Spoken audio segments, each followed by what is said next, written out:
I think, having talked about low budget lighting, which is, I'm involved in that just as much as anybody else here when I'm doing my own projects or doing workshops or doing something as a favor for a friend, and I don't have the money or the finances to rent a generator or to get certain lighting. But on certain projects where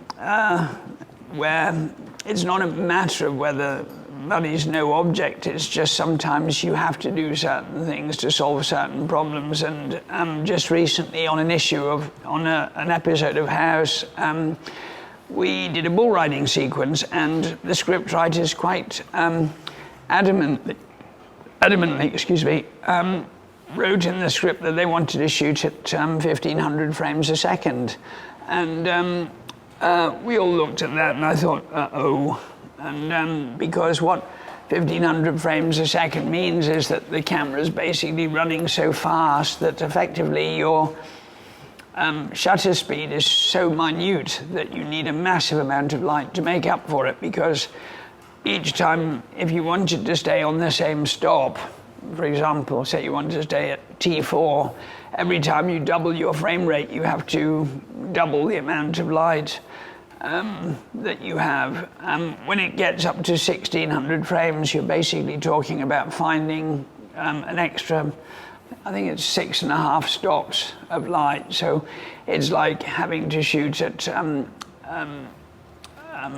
needed to give my first assistant cameraman enough light to stand the chance of focus, because when a bull runs around, it's not exactly going to go on the marks that you put down for it, and it's not going to do what you imagine it's going to do. It's going to do all kinds of weird things, and so you need to give your focus pullers a little bit of a chance. So I thought, well, I need to give the guys about T4 to give them half a chance to get half the shots in focus, because at 1600 frames, when you have a shot that's out of focus, it goes on for hours, and it makes you cringe, because it's not just like a quick shot that's out of focus for a second. That second goes on for 5 minutes, and so it's dreadful to watch, and it's one of the worst experiences a focus puller can have, watching his work out of focus at 1600 frames a second.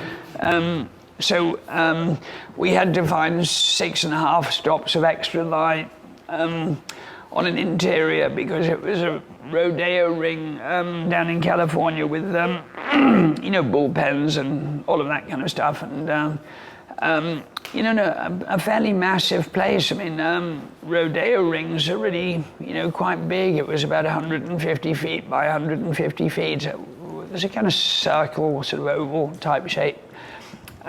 So the only way I could think to light this was to basically use what we call Dino lights, which are named after Dino De Laurentiis, because I think they did some films back in the 60s or 70s. Again, Sean might know the answer to this, where they needed a massive amount of light power. And what they are, they're actually about that kind of size. They're about more or less about 8x4 or 6x3, something of that size. But what they basically are is a bank of 32 1 kilowatt lights. So each light is 32,000 watts, and you can. I think they're par 64s. Is that right, Sean?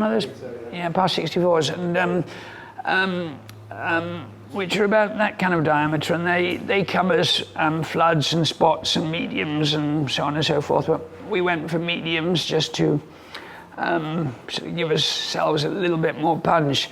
But in order to light this whole arena, we needed 30 of them, and 30 Dino lights with all the cables. So bear in mind, this is 30 multiplied by 36,000 watts.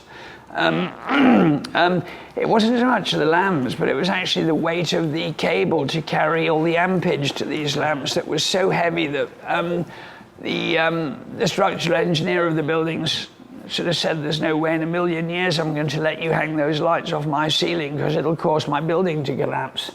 And so we then had to build two massive truss frames and put 15 Dino lights on each of the truss frames. And in order to hold that amount of weight, we used 90-ton Champion cranes that held these two trusses right up near the ceiling in the arena, and then brought all the cable down. And of course, you know, a script comes out, the writer's written that, you know, it's 1,500 frames a second. The script gets approved because the production department's got no idea what this means. And then they say, well, can we have a lighting budget for this? And then you hand in this lighting budget, and then there's a deadly silence for about 3 days. Because the cost of doing that and the rig for it, I mean, Sean would know, is just absolutely monstrous. And I mean, it was like, you know, 10 guys for 2 days, building the trusses, cabling the lamps, putting the lamps up, and then we hung opal underneath, an opal frame, an 8x4 frame under each bank of lights, just to kind of blend them all together so it became effectively like a massive soft overall top light that was just out of picture. And that's how we solved that problem. When we just managed, we used a camera called the Wise Cam, which is a video camera that basically will run up to 2,000 frames a second, and we shot it that way. And it's a rather interesting camera because it basically records in a loop. So the important part about using those high-speed cameras, and I think the same applies to the Phantom camera that shoots at those kind of incredible frame rates, is that the important part is where you choose to stop it, because you have the 8 seconds when you shoot. I mean, it depends what frame rate you're at, but at 1,600 frames you shoot about 8 seconds of real time. But obviously that's a very, very long sequence when it's played back at you know, 24 frames as opposed to 1,600 frames. It's like sort of 5 or 10 minutes. I can't remember what it was now, but it's 8 seconds of real time. So pressing the stop button is the most critical thing of all, that you hit that stop button at the right point, otherwise you just miss what you were supposed to be capturing.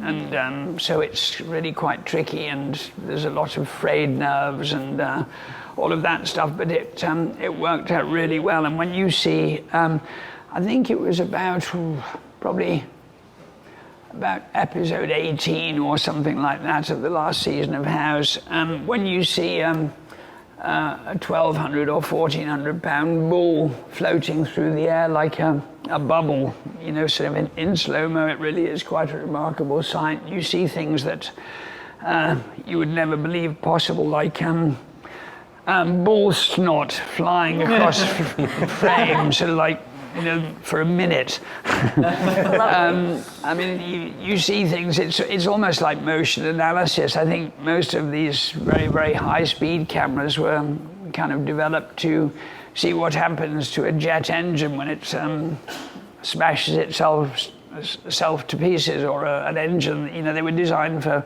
studying machinery that breaks up under pressure, and you can never see it in normal vision. So a lot of the high-speed cameras came out of that scientific research thing. But that was, you know, I became very unpopular with production, sort of, you know, having to have all these lights. So they kept coming at me again and again and again saying, there's got to be another way of doing this, there's got to be another way of doing this. And there wasn't any other way I could think of doing it. If I'd lit it all from the side, one side would have been incredibly hot and the fall-off would have been enormous. We could have taken the roof off the stadium, but that would have been a nasty option too. So sometimes there are only expensive solutions, and so from the low budget lighting to this is the kind of spectrum of things that you may well come to encompass as a DP or as a gaffer or as an electrician or, a filmmaker, so there we go.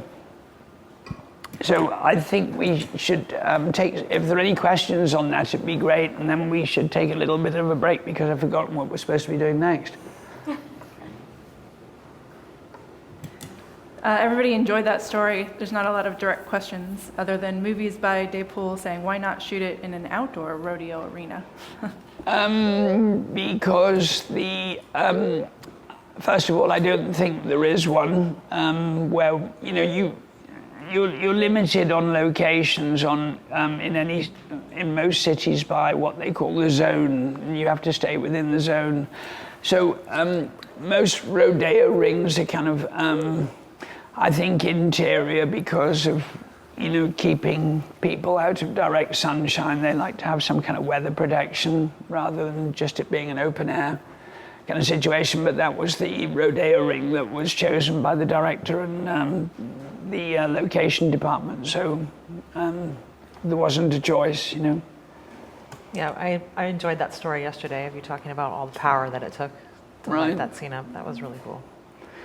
So yeah, we don't have too many questions specifically about that coming up yet. So, Chase has a question. Oh, hi, how are you? Nice to see you. I've just been learning a ton. And give Mike a can we do a wonderful intro for Chase here? What was the foundation of your decision to use the camera that you chose instead of, say, a Phantom or a Phantom Flex or something? Is it you limited by brand, or what was the decision? I think the choice probably was only the Wise Cam or the Phantom, and in retrospect, I didn't realize the Phantom had been upgraded, but the previous time I preferred the Wise Cam because we looked at both cameras. But I think since that initial time I used the Wise Cam, the Phantom is probably a better choice now. Yeah, they got a new sensor, so it's more sensitivity to light. And I think so. Wondering. Yeah, absolutely. Cool. So I think the Phantom probably is the better choice,